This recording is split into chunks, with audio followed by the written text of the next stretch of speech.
अस्सलामुअलैकुम मेरे प्यारे दोस्तों, आज इस वीडियो में हम ये बात करेंगे कि आप अपने मोबाइल के नेटवर्क को अपने लैपटॉप के साथ कैसे कनेक्ट कर सकते हैं। मतलब आप अपने मोबाइल के नेट को लैपटॉप पर कैसे इस्तेमाल कर सकते हैं। तो इसके लिए आपने सबसे पहले अपने मोबाइल के अंदर जो चेंजेस करने हैं, जो तरीक़ाकार करना है वो क्या है, और फिर लैपटॉप के अंदर क्या करना है वो मैं आपको स्टेप बाय स्टेप बताता हूँ। तो आपने सबसे पहले मोबाइल के अंदर क्या करना है, आइए देखते हैं।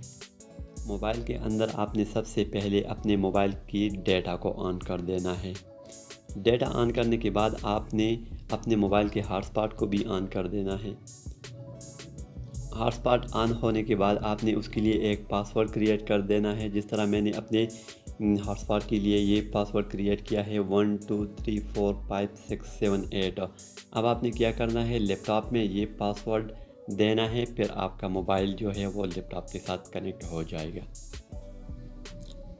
तो मैंने अपने मोबाइल का जो हॉटस्पॉट है वो ऑन कर दिया है, उसके लिए एक पासवर्ड भी क्रिएट किया है।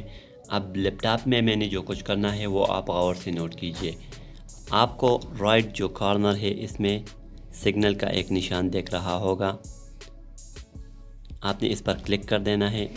इस पर क्लिक करने के बाद आपके सामने एक पेज ओपन होगा। इसमें ऊपर लिखा है एंटर द नेटवर्क सिक्योरिटी की।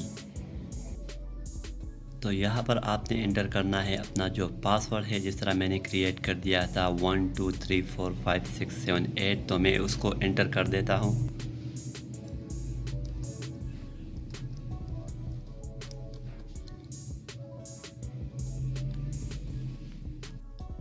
अब पासवर्ड एंटर करने के बाद नेक्स्ट का ऑप्शन देख रहा होगा आपको, तो आपने उस पर क्लिक कर देना है। उस पर क्लिक करने के बाद आपको थोड़ा इंतज़ार करना होगा। जिस तरह आप देख सकते हैं ये जो हॉटस्पॉट है वो कनेक्ट हो गया है।